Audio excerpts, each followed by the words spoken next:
Okay, let's unpack this. Let's do it. We are diving deep today into something I find, well, fascinating. It's about how we hear things in rooms, but maybe not in the way most people think. Right. Not just materials, but the actual shape. Exactly. The geometry of sound. We often think sound quality is, subjective. Or maybe just about sticking foam on walls. Yeah, that's common thought. But today, we're looking at how the difference between, say, a really clear lecture hall and one where everything sounds muddy and echoes, that difference can actually be measured precisely, like down to the meter. It's all about the numbers, surprisingly. We're digging into sources on something called ray diagram analysis, which sounds technical, I know. It is a bit, but the concept is straightforward.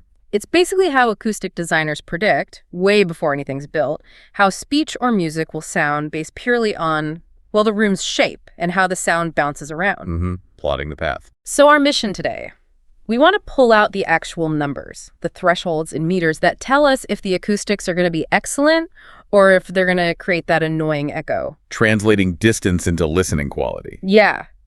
Turning meters into delight.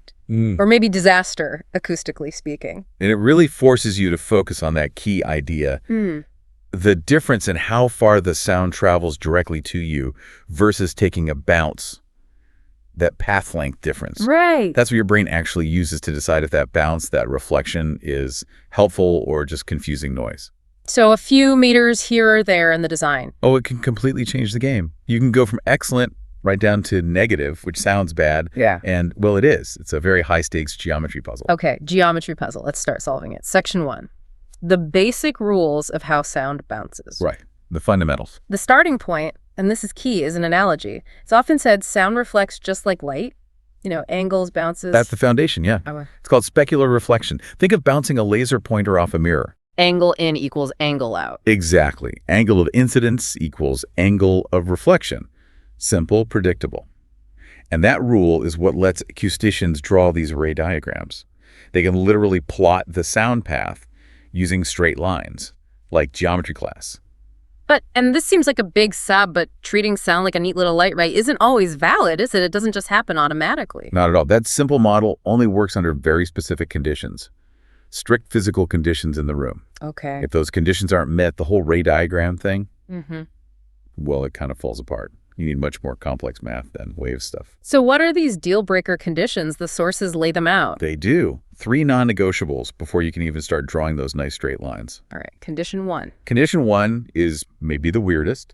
The sound wavelength, the physical size of the sound wave, it has to be adequately smaller than the object it's bouncing off. Adequately smaller. Okay, let's pause on that. Why does the size of the wave compared to the reflector matter so much? Can you give us an analogy? Sure. Think about water waves at the beach hitting a big seawall. Okay. Tiny little ripples, short wavelengths, right? Yeah. Hit that massive wall and bounce off cleanly. Specular reflection, just like light. Got it. But now imagine a huge ocean swell, a really long wavelength wave, and it hits, say, a single small pylon sticking out of the water. Right. Does it reflect cleanly back? No. It tends to bend around it, wrap around it. That's called diffraction. It scatters. Same with sound. High notes, like from a flute or a piccolo, have short wavelengths, maybe just centimeters. They bounce cleanly off almost anything, like a ceiling tile. Okay. But deep bass notes, like from a church organ, their wavelengths can be huge, tens of meters long. Wow. So if that giant bass wave hits a small decorative beam on the ceiling, it doesn't reflect neatly. It diffracts. It scatters its energy all over the place, unpredictably. So wait, if you're designing a concert hall and you need that bass, to be clear, you can't just use this simple ray diagram method unless the walls and ceiling are, massive compared to those bass wavelengths. Pretty much. The surfaces need to be large enough to act like that seawall to those big waves. The whole ray diagram thing relies on sound behaving like a predictable billiard ball. And if the billiard ball is bigger than the table leg... The physics totally changes. Exactly. Okay, that makes sense. What's condition 2? Condition 2 is about the surface texture. It has to be even, smooth. Why smooth? Because any significant roughness or deep texture or even complex curves, it causes the sound to scatter. Instead of bouncing off at that nice predictable angle, it goes everywhere. Right. The energy spreads out in lots of directions. And if you can't predict where the reflected sound is going, your ray diagram is useless for figuring out what the audience hears. Makes sense. Smooth surfaces for clean bounces. And condition 3? Condition 3 is about energy. The surface has to be hard, reflective. Not soft. Definitely not soft. If the material is porous, like heavy curtains, thick carpet, or those special acoustic foam panels you see in studios, it absorbs the sound energy, soaks it up instead of bouncing it back. And if there's no strong reflection, well, there's nothing for the ray diagram to analyze. Okay, hard, smooth surfaces, and the sound wave has to be small compared to them. Those are the rules for the geometry to work. Those are the rules. Now, this gets me thinking. If you need those conditions for this analysis, does that mean some rooms are maybe designed intentionally to break these rules? That's a really sharp insight. Yes, absolutely. Think about it. Like what? Well, take a modern lecture hall designed for crystal clear speech. They often install panels with deliberately uneven surfaces, diffusers. To break condition 2, the smoothness rule. Exactly. They want to scatter specific reflections, especially ones that might cause a harsh echo. They break the specular reflection rule on purpose to spread the sound energy out harmlessly, making it blend into the background noise rather than being a distinct, annoying echo. So they use the rules or break them strategically. That's clever. It really is. Yeah. The rules tell the architect. You can only use this simple ray tool if your room is fundamentally acting like a good sound mirror. If not, you need different tools or you need to change the room. Okay, so assuming our room does meet these conditions, hard, smooth, big enough surfaces, we can proceed with the ray diagram. Now we get to the core calculation, right? The path difference. Yes. Now we move from the surface physics to the actual geometry of the sound paths in the space. And this path difference concept, you said it links the physics to what we actually hear. Directly. It's incredibly powerful. The big idea is this. The difference in distance between the sound traveling straight to your ear, the direct path, and the sound taking one bounce off a surface, the reflected path.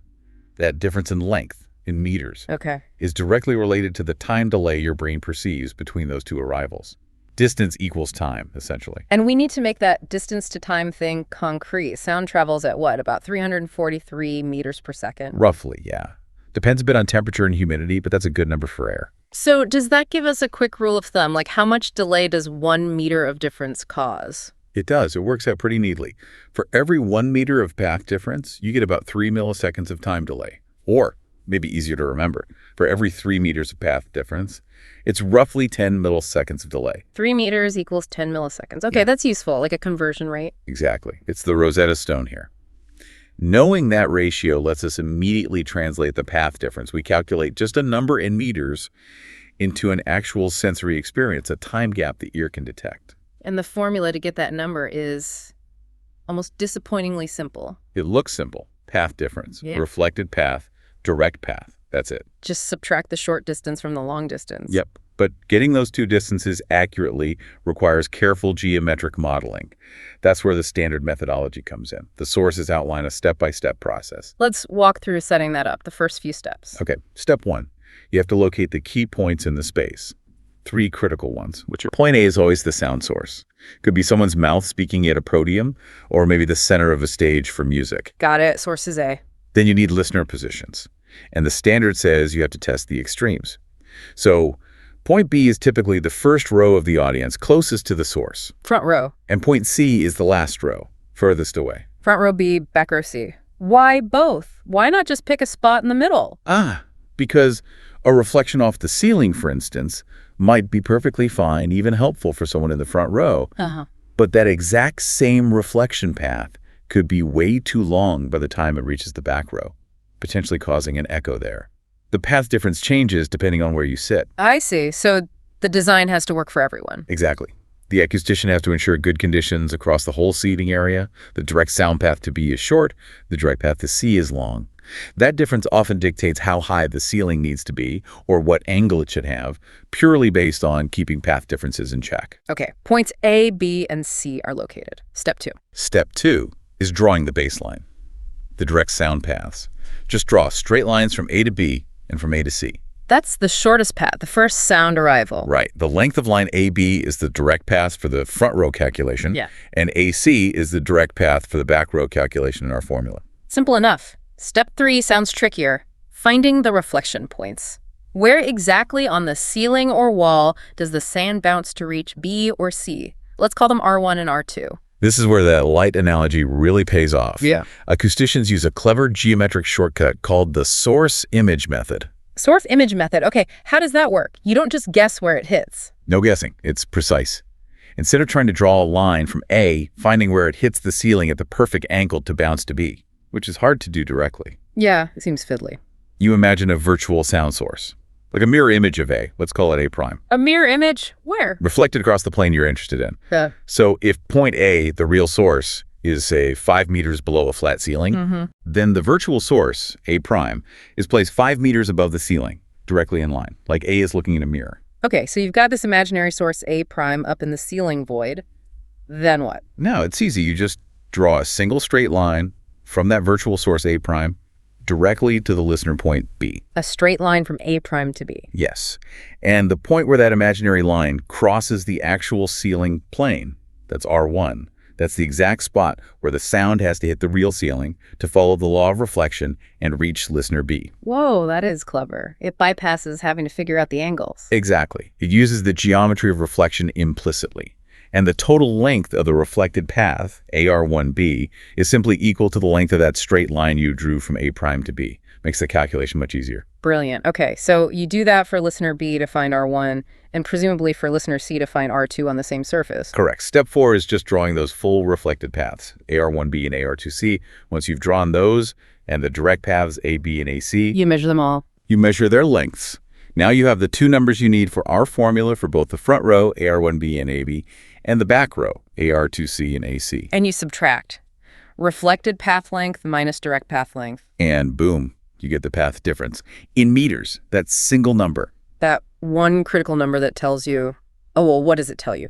That brings us to the design guide, right? Translating meters into an actual experience. Exactly. We have our path difference number. Maybe it's 5 meters for the front row, maybe 17 for the back.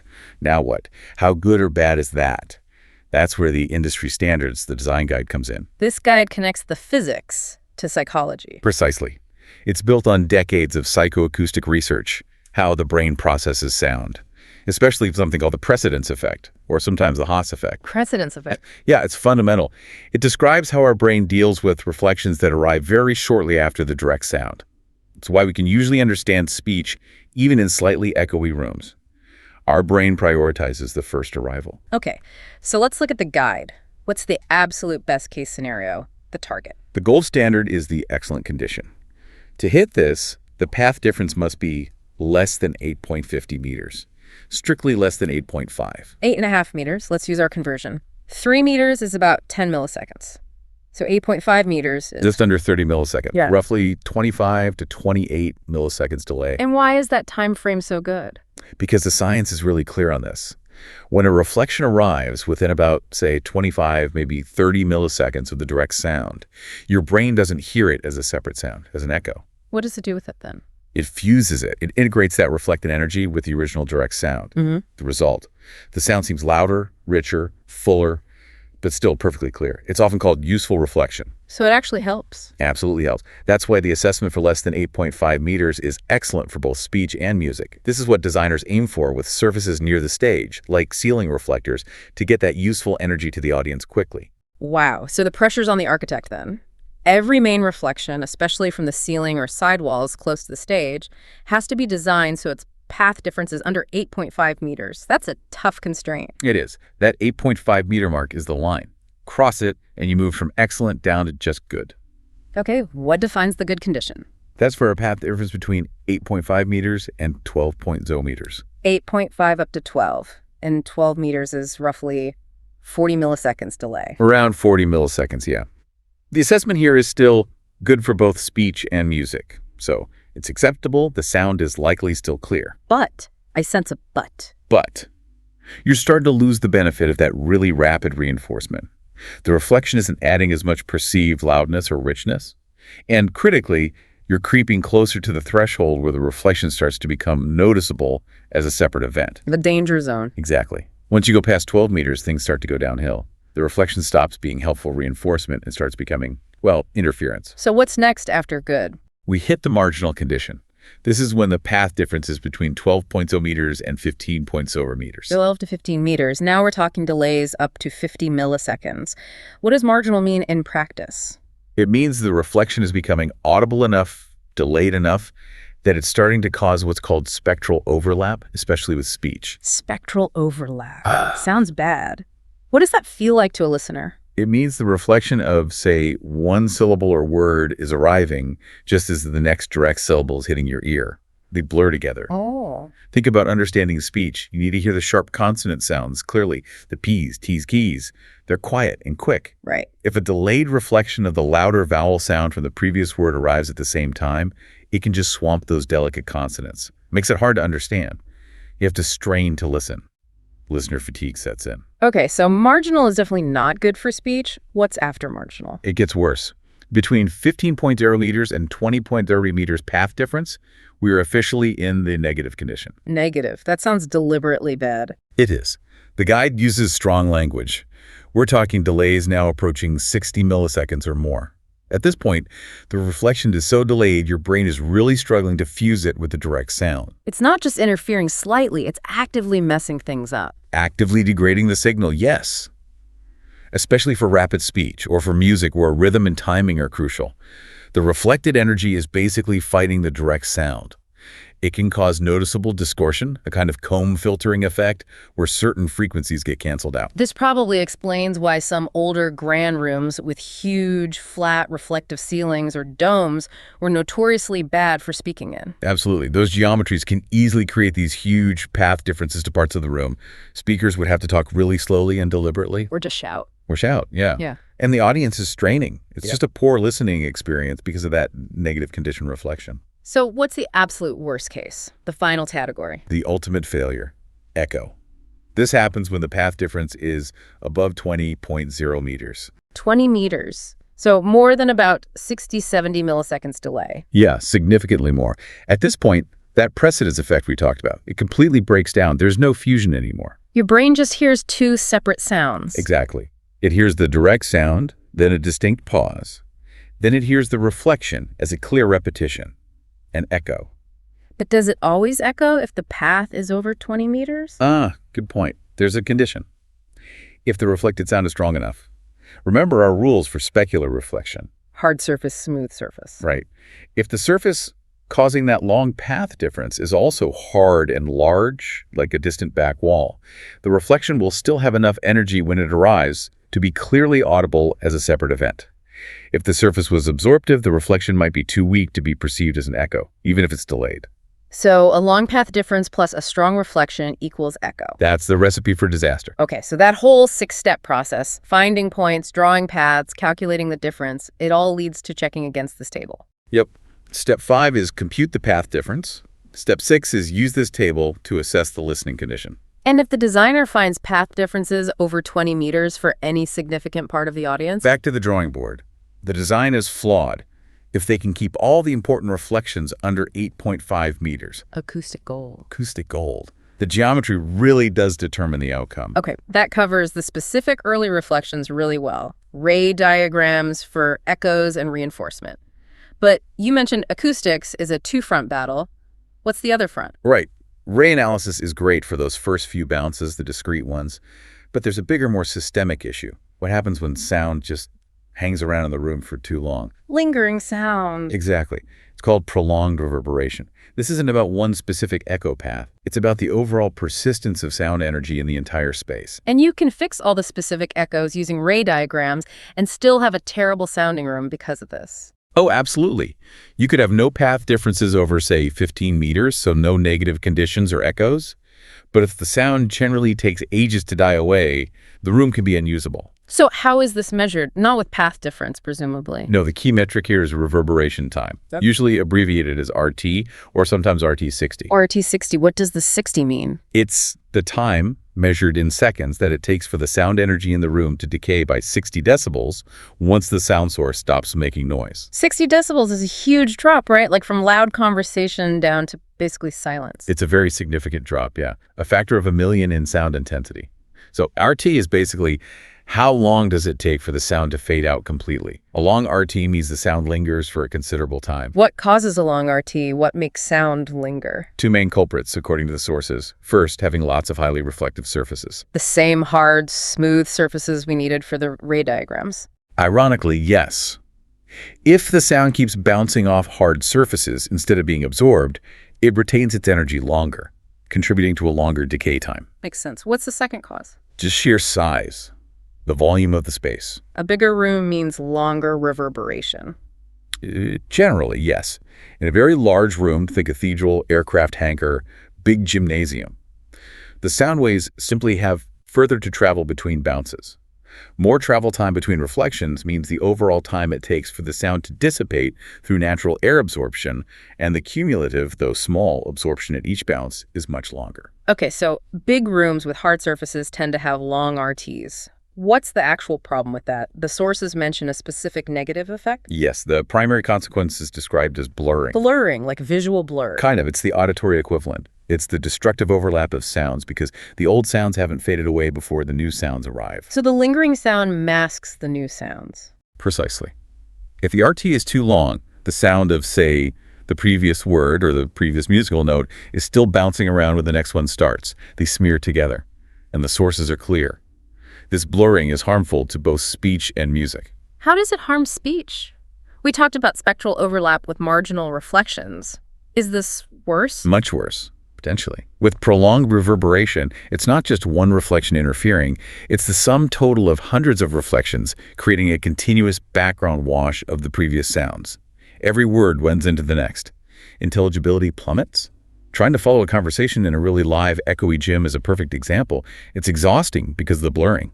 And for music. It can be just as bad or sometimes even desired, depending on the music. But for anything with fast notes, complex rhythms, or intricate harmonies, blurring is death. How so? Imagine a pianist playing a rapid scale. In a room with too much reverberation, the notes just blend into one continuous roar. You lose all the definition, the attack of each note. Rhythmic precision disappears. Complex chords turn into muddy noise. The composer's intentions are lost. Okay, so blurring is bad, usually. You hinted it might be desirable sometimes. This is where it gets interesting. Unlike path difference, where shorter is almost always better, down to 0, there's actually an optimal reverberation time. And that optimum depends entirely on what the room is for. Ah, so it's context dependent. Totally. For a room designed purely for speech, like that modern lecture hall or maybe a small conference room, you want maximum clarity. So you need a very short RT. Oh, sure. Often between 0.5 and maybe 1.0 seconds. You want the sound to decay very quickly so each word is distinct. No blurring allowed. But for music? It depends on the music. For a large concert hall designed for, say, big romantic symphonies, or especially for a cathedral built for organ and choir music, a longer RT is actually part of the desired sound. Why? Because that reverberation adds a sense of grandeur, richness, sustain.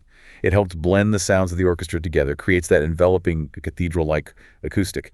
For those spaces, the optimal RT might be significantly longer, maybe 1.5 seconds, 2 seconds, even 2.5 seconds or more for some cathedrals. So the architect isn't just trying to avoid bad acoustics. They're trying to tune the RT to a specific target value based on the room's purpose. Exactly right. It's a tuning process. If the path difference is controlled by geometry, distances, and angles, how do designers control this reverberation time, measured in seconds? They primarily control it by managing the amount of sound absorption in the room. Absorption, so using softer material. Yes. Every material has an absorption coefficient, a number between 0, perfectly reflective like hard plaster, and 1.0, perfectly absorptive like open air or very thick specialized foam. Okay.